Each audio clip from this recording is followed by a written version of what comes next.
Hello मेरे प्यारे दोस्तों। तो कैसे हैं आप सब। मैं हूं भूमेश अग्रवाल, आप सबका साइंस मेंटोर, और आपका हार्दिक स्वागत करता हूं। आज मैं आपके लिए लेकर आया हूं क्लास 9th बायोलॉजी का चैप्टर सेल का topic Golgi body, lysosome, vacuole and endomembrane system. ठीक है, तो आज हम 3 सेल ऑर्गेनेल पढ़ेंगे, गोल्जी बॉडी, लाइसोसोम, वैक्यूल, और एक टॉपिक पढ़ेंगे छोटा सा, एंडोमेम्ब्रेन सिस्टम। तो जैसा कि आपको पता ही है, हमारी सेल ऑर्गेनेल्स की स्टडी चल रही है। पिछली वीडियो में हमने एंडोप्लाज्मिक रेटिकुलम पढ़ा था। सेल ऑर्गेनेल्स, सेल के अंदर मिलने वाले वे कंपार्टमेंट जो एक स्पेसिफिक फंक्शन को परफॉर्म कर रहे हैं। ठीक है, और सेल जिससे हमारी बॉडी बनी है। तो आज सबसे पहले हम गोल्जी बॉडी पढ़ लेते हैं, जिसे हम गोल्जी अपैरेचस भी कहते हैं, या फिर इसका एक नाम होता है गोल्जी कॉम्प्लेक्स। ठीक है, क्या नाम होता है? Golgi complex, Golgi body, Golgi apparatus, कुछ भी कहते हैं। इसका नाम Golgi body, Golgi apparatus, Golgi complex में गोल्जी ही क्यों है? क्योंकि इसकी डिस्कवरी कैमिलियो गोल्जी नामक साइंटिस्ट ने की थी। It is discovered by Camillo Golgi. ठीक है, इसकी डिस्कवरी किसने की थी? कैमिलियो गोल्जी ने। कैमिलियो गोल्जी साइंटिस्ट ने इसकी खोज की थी। ठीक है, और एनसीईआरटी में ये भी बताया गया है, एनसीईआरटी में ये भी बताया गया है कि सिल्वर नाइट्रेट से गोल्जी बॉडी को कैमिलियो गोल्जी ने स्टेन किया था, यानी इस पर जो कलर किया था उन्होंने सिल्वर नाइट्रेट से किया था। गोल्जी बॉडी उन्होंने नर्वस सेल में, हमारी नर्व सेल से मतलब ना नर्वस सिस्टम से जुड़ी हुई, जो इस तरह की होती है, कुछ इस तरह की स्टार लाइक स्ट्रक्चर दिखती है। अगर कभी पहले पढ़ी जरूर होगी मुझे लगता है, नर्व सेल। तो इसी के अंदर गोल्जी बॉडी की, गोल्जी कॉम्प्लेक्स की डिस्कवरी कैमिलियो गोल्जी ने सिल्वर नाइट्रेट की स्टेनिंग से की थी। ठीक है, अब ये होता कैसा है दिखने में, ये देख लेते हैं एक बार। It is made up of many parallel cisternae. जैसे एंडोप्लाज्मिक रेटिकुलम था ना, पैरेलल ट्यूब्यूल्स, पैरेलल सिस्टर्नी से मिलकर बना हुआ था, ये भी पैरेलल सिस्टर्नी से मिलकर बना हुआ है। बस अंतर क्या है, वो न्यूक्लियस के साथ कनेक्टेड था और एक दूसरे से कनेक्टेड थी उसकी लेयर्स। इसकी लेयर्स के बीच में गैप होता है। गोल्जी बॉडी की जो लेयर्स हैं ये एक दूसरे से थोड़े थोड़े गैप पे होते हैं, एक दूसरे से थोड़े थोड़े अंतराल पर है, आपस में एक दूसरे से जुड़ी हुई नहीं है, लेकिन फिर भी मिलकर एक साथ ही काम कर रही है, फिर भी मिलकर एक साथ ही काम कर रही है। इसे हम कहते हैं गोल्जी कॉम्प्लेक्स या गोल्जी बॉडी या गोल्जी अपैरेचस। ठीक है, जैसे एंडोप्लाज्मिक रेटिकुलम ने पढ़ा था, वेसाइकल्स होते हैं छोटे छोटे बैग, ऐसे इसके पास भी छोटे छोटे बैग होते हैं वेसाइकल्स, जो इधर से उधर ट्रांसपोर्ट का काम इसमें भी होता है, थोड़ा सा इधर से उधर डिलीवरी का काम, तो वो यही करते हैं। ठीक है, पैरेलल है एक दूसरे के। ठीक है, और इसी तरह से स्ट्रक्चर होती है, छोटा फिर बड़ा फिर बड़ा फिर बड़ा फिर बड़ा, या फिर बड़ा फिर छोटा फिर छोटा फिर छोटा फिर सबसे छोटा। इसकी स्ट्रक्चर हमेशा ऐसे ही होती है। ठीक है, अब इसके फंक्शन क्या क्या है, क्योंकि हर एक का काम पढ़ना सबसे जरूरी है। It helps in storage, modification and packing या पैकेजिंग। पेपर में क्वेश्चन आता है, एमसीक्यू में क्वेश्चन आता है, स्टोरेज, मॉडिफिकेशन और पैकिंग, ये तीनों वर्ड एक साथ लिखे हैं, तो ये काम गोल्जी बॉडी का है। किसका है? गोल्जी बॉडी का। अब इसका मतलब क्या है? Storage, modification and packing of products. जैसे एंडोप्लाज्मिक रेटिकुलम है, उसने क्या बनाया? प्रोटीन्स बनाए, लिपिड्स बनाए, इसके अलावा वो एंजाइम्स भी बनाता है। ठीक है, अभी आगे आएगा एंजाइम वर्ड, बताऊंगा एंजाइम क्या होते हैं। तो उन सबकी पैकिंग कौन कर रहा है? उन सब में थोड़ा बहुत चेंज कौन कर रहा है? उन सबको अगर मॉडिफाई करना है तो वो कौन कर रहा है? Golgi body. अब इसे थोड़ा और अच्छे से समझ लेते हैं एनालॉजी से। जैसे एक चिप्स की फैक्ट्री है, वहां चिप्स बन गए आलू के। ठीक है, अब उन्हें फिर दूसरी यूनिट में भेजा जाता है ना, उसी फैक्ट्री की दूसरी यूनिट, जहां पर उन पर मसाला डाला जाता है। फिर उसी फैक्ट्री की तीसरी यूनिट में भेजा जाता है, जहां पर उन्हें पैकेट में बंद किया जाता है और नाइट्रोजन गैस के साथ भरकर बंद किया जाता है। तो एक ही फैक्ट्री में कई यूनिट होती है ना, ऐसी एक ही सेल के अंदर कई यूनिट है। जैसे एंडोप्लाज्मिक रेटिकुलम जो प्रोटीन को बना रही है, लिपिड को बना रही है। ऐसे गोल्जी बॉडी है वो उन्हें पैक कर रहा है, ये इसकी पैकिंग यूनिट है, या मॉडिफाई कर रहा है, या फिर उसमें अपने पास उसे स्टोर भी कर रहा है, और जब कोई मांगता है तो उसे दे देता है। ठीक है, जैसे घर में अनाज का भंडारण करना होता है, ऐसी गोल्जी बॉडी है जो सेल में वो ऑर्गेनेल है जो सामान को स्टोर भी कर रहा है, मॉडिफाई भी कर रहा है और पैक भी कर रहा है, और जो मांगता है उसे उसके पास फिर भेज देता है। ठीक है, जैसे सेल मेम्ब्रेन है, उसने कहा मुझे प्रोटीन तो चाहिए, लिपिड तो चाहिए, पर अब की बार मुझे चाहिए ग्लाइकोप्रोटीन, ग्लाइकोलिपिड। ग्लाइकोप्रोटीन जिसपे ग्लूकोज जुड़ा हुआ हो, ग्लाइकोलिपिड जिसपे ग्लूकोज जुड़ा हुआ हो। अब प्रोटीन और लिपिड तो बना दिया एंडोप्लाज्मिक रेटिकुलम ने, लेकिन उसपे ग्लूकोज कौन जोड़ेगा? यही तो जोड़ेगा, क्योंकि इसी का तक काम है मॉडिफिकेशन। ठीक है, जैसे चिप्स तो बन गया, पर अब वो या तो उसमें नमक डालोगे तो सॉल्टेड चिप्स बन जाएगा, या फिर मसाला डालोगे तो मसाले वाला अंकल चिप्स बन जाएगा, या फिर उस पर कोई स्पेशल मसाला जैसे टमाटर का, अनियन का डालोगे तो वैसा बन जाएगा स्पाइसी। तो ऐसे ही लिपिड और प्रोटीन में क्या चेंज करना है वो गोल्जी बॉडी करता है। तो एक तरह से एंडोप्लाज्मिक रेटिकुलम तो रॉ मटेरियल बना रहा है और गोल्जी बॉडी उसमें थोड़ा सा मॉडिफिकेशन कर रहा है। ठीक है, दूसरा it helps in formation of lysosome. Lysosome, ये लाइसोसोम को भी बना रहा है। लाइसोसोम में एक और सेल ऑर्गेनेल होता है, वो इसी से बनता है। अगले सेल ऑर्गेनेल लाइसोसोम ही पढ़ने वाले हैं। तीसरा it helps in synthesis of complex sugar from simple sugar. It helps in synthesis of complex sugar from simple sugar. ये क्वेश्चन एमसीक्यू में डायरेक्ट आता है कि सिंपल शुगर से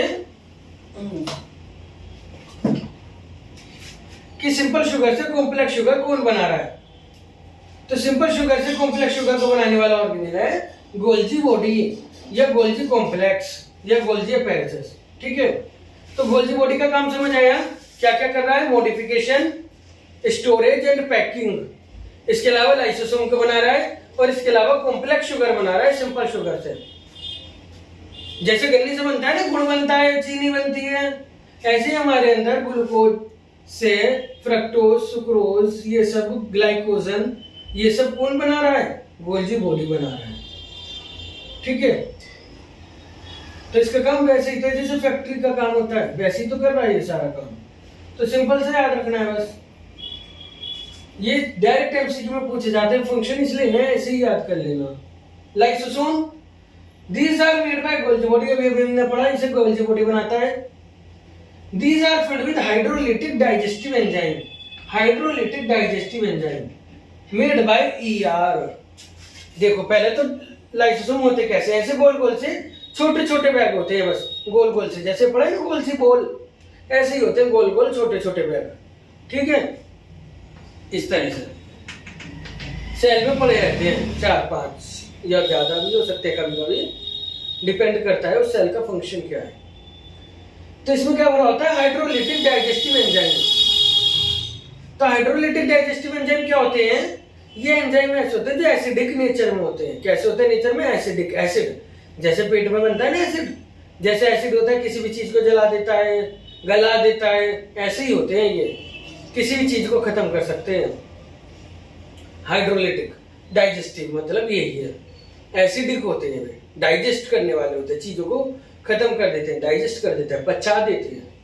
और मेड बाय ईआर, हमने पढ़ा था ना एंडोप्लाज्मिक रेटिकुलम में RER, rough endoplasmic reticulum protein बना रहा है, वही प्रोटीन का मॉडिफाइड फॉर्म होता है एंजाइम्स। प्रोटीन से ही एंजाइम्स बनते हैं। एंजाइम की जो नेचर होती है वो प्रोटीन की ही होती है, प्रोटीन उनका रॉ मटेरियल है एंजाइम का। तो वो एंजाइम जो होते हैं वो इसके अंदर भर जाते हैं। पहले वो एंजाइम यहाँ पे भेज दी जाएगी गोल्जी बॉडी के पास, ये प्रोटीन, उसमें जो भी चेंज होगा गोल्जी बॉडी कर देगा, फिर उसे अपनी एक साइकिल में भर देगा और उसे छोड़ देगा, जा भाई जा, और फिर उसी का नाम लाइसोसोम पड़ जाता है, क्योंकि वो पड़ा रहता है, जब उसका काम होता है तब वो फट जाता है। फट जाता है, हाँ। अभी अगली लाइन पढ़ो। These are waste disposal system। जैसे वेस्ट डिस्पोजल सिस्टम होता है ना, जैसे घर में कूड़ेदान होता है, या फिर बाहर कूड़ा गाड़ी लेने आ रही है, या फिर गवर्नमेंट ने भी बड़े बड़े प्लांट लगाए होते हैं वेस्ट डिस्पोजल के, ऐसे ही हमारी शहर का वेस्ट डिस्पोजल सिस्टम है। ऑल्सो कॉल्ड सुसाइड बैग, बहुत फेमस क्वेश्चन है, सुसाइड बैग कौन होता है सेल का? तो लाइसोसोम होता है, लाइसोसोम। सुसाइड बैग, सुसाइड समझते हो कि अपने आप को अपने आप ही खत्म कर लेना, तो ये अपनी सेल को अपने आप ही खत्म कर देता है, सेल के अंदर रह रहा है और उसी सेल को खा लेता है, उसे ही डाइजेस्ट कर लेता है, उसे ही खत्म कर देता है, तो इसे सुसाइड बैग कहते हैं। क्यों कर देता है, कैसे कर देता है? Because lysosome digest worn out cell organelles. Worn out, worn out का मतलब क्या है? जैसे वोर्न आउट सिंपल भाषा में कहते हैं फटा फूटा, यहाँ पे हम कहेंगे वोर्न आउट मतलब ऐसे सेल ऑर्गेनेल जो कट फट गए हैं, जो खराब हो गए हैं, जो डैमेज हो गए हैं, जो काम नहीं कर पा रहे अपना, तो उन्हें ये डाइजेस्ट कर लेता है। जैसे कभी कभी होता है ना, कोई ऐसी बिल्डिंग जो पुरानी खंडर हो गई है, फिर उसे हटा देते हैं, नई बिल्डिंग बना देते हैं, पुराना घर हो जाता है तो तोड़ के नया बना देते हैं। ऐसे जो पुराना सेल ऑर्गेनेल हो गया, काम का नहीं है, उससे कुछ काम नहीं हुआ, उसे ही डाइजेस्ट कर लेता है अपने हाइड्रोलिटिक डाइजेस्टिव एंजाइम से ही। And may also burst, may also burst मतलब फट सकता है, बर्स्ट हो सकता है। व्हेन सेल इज डैमेज, और अगर सेल ही खराब हो जाए तो ये बर्स्ट होकर उसी सेल को खत्म कर देता है, उसे खा लेता है, उसे डाइजेस्ट कर लेता है। And digest its own cell by its digestive enzyme, अपने डाइजेस्टिव एंजाइम के द्वारा अपनी खुद की सेल को ही खत्म कर देता है, तो इसलिए इसे सुसाइड बैग कहते हैं। क्वेश्चन आता है डायरेक्ट, यही आंसर आपको लिखना है जो मैंने 3 लाइन में लिखा है पिंक कलर से यहाँ पे। These are waste disposal system of cell, also called suicide bag of the cell, because lysosome digests worn out cell organelles and may also burst when cell is damaged. जब cell damage हो जाए तो फट सकता है। And digest its own cell by its own digestive enzyme, अपने खुद के डाइजेस्टिव एंजाइम से अपनी खुद की सेल को डाइजेस्ट कर देता है, खत्म कर देता है, इसलिए इसे सुसाइड बैग भी कहते हैं। ठीक है, एंजाइम क्या होता है? प्रोटीन से बनी हुई एक ऐसी चीजें जिनका कुछ स्पेशल फंक्शन हो जाए, जिनका कुछ स्पेसिफिक फंक्शन हो जाए, उसे हम एंजाइम कहते हैं। ये किसी भी रिएक्शन को तेज कराते हैं। जैसे एक एनालॉजी से समझा रहा हूं, आप बहुत थक रहे हो या बहुत एक एनर्जी डाउन हो रही है, तो आप कॉफी पी लो या चाय पी लो, तो बॉडी में एकदम एनर्जी भर देती है ना वो। तो ऐसे ही एंजाइम है, एंजाइम क्या एकदम रिएक्शन को तेज करा देते हैं, काम को तेज करा देते हैं। ठीक है, जैसे बाइक चला रहे हो, उसमें अगर आप गियर डाल दो तो स्पीड अचानक ही बूस्ट हो जाती है, अगला गियर डालो तो और बूस्ट। ठीक है, जबकि स्पीड को भर कौन रहा है? रेस जो रेस देते हैं, और बूस्ट कौन कर रहा है? गियर। तो ऐसे ही रिएक्शन को बूस्ट करते हैं एंजाइम्स, इनका अपना स्पेशल काम होता है। ठीक है, तो दो सेल ऑर्गेनेल समझ आए, गोल्जी बॉडी और लाइसोसोम दोनों मिलजुल कर काम कर रहे हैं ईआर के साथ। ठीक है, ये स्टोरेज मॉडिफिकेशन पैकिंग कर रहा है, लाइसोसोम को बना रहा है और कॉम्प्लेक्स शुगर बना रहा है सिंपल से, और ये सुसाइड बैग है क्योंकि अपनी खुद की सेल को डाइजेस्ट कर रहा है अपनी खुद के डाइजेस्टिव एंजाइम से, और ये बनाए गोल्जी बॉडी से, और इसके एंजाइम बने एंडोप्लाज्मिक रेटिकुलम से। ठीक है, इस पे क्वेश्चन पूछे जा रहे हैं लगातार। अब अगला आता है वैक्यूल, तो हम वैक्यूल पढ़ लेते हैं। 1 सेकंड बस।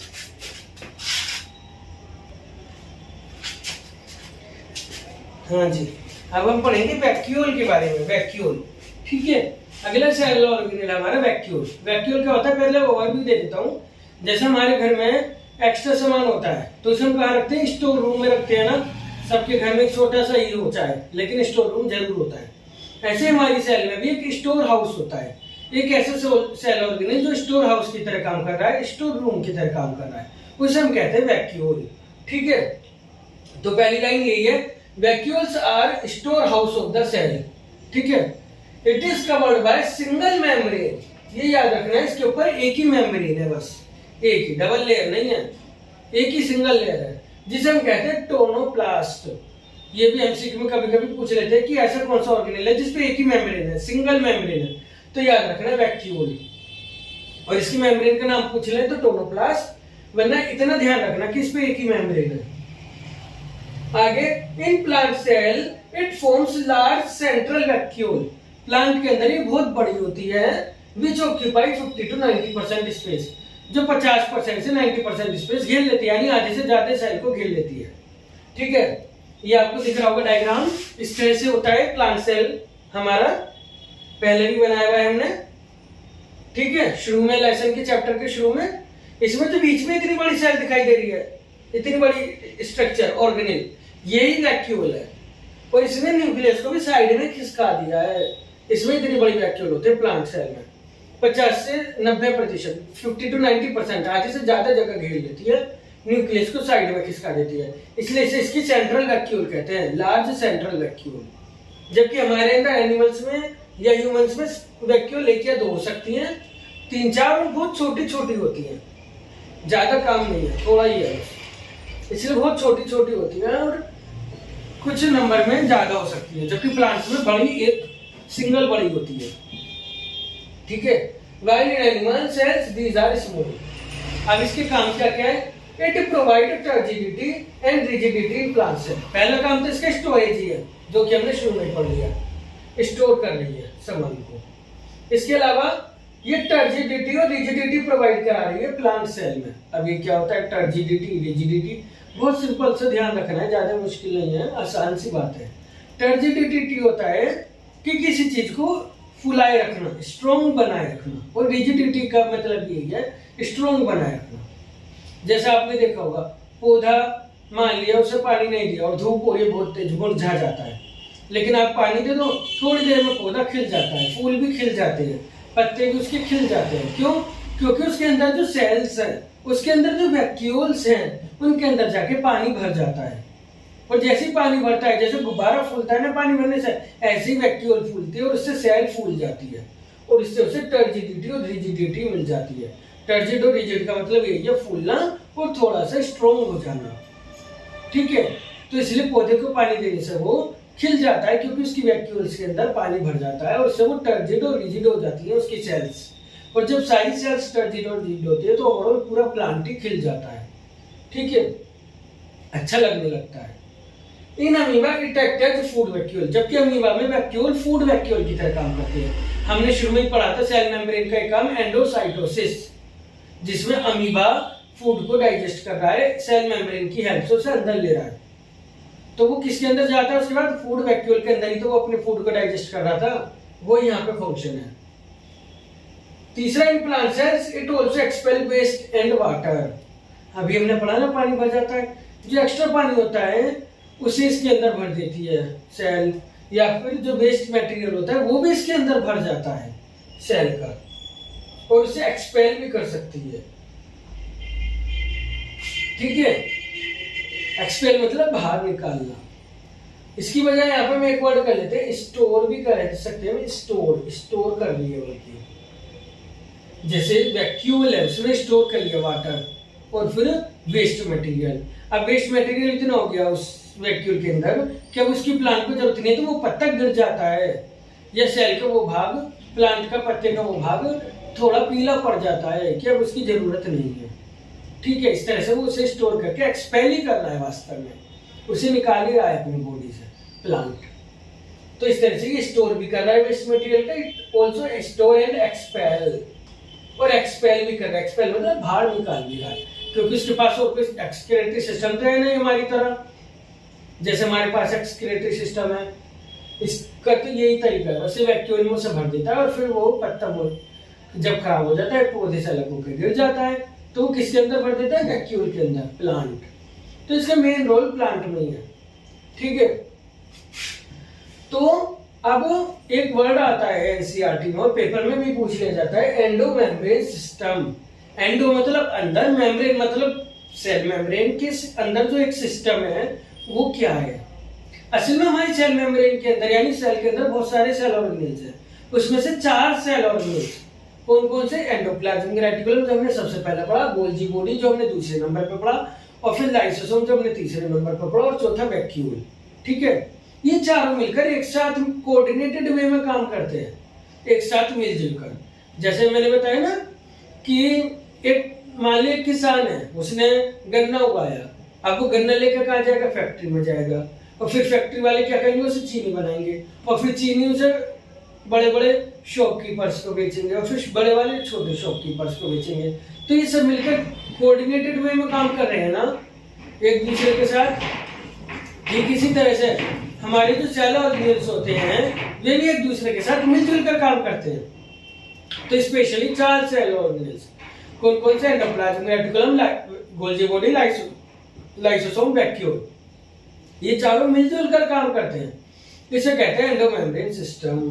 तो ये यहाँ पे लिखा है in eukaryotic cell. Eukaryotic cell हमारी जिसमें असली न्यूक्लियस हैगा, असली न्यूक्लियस है।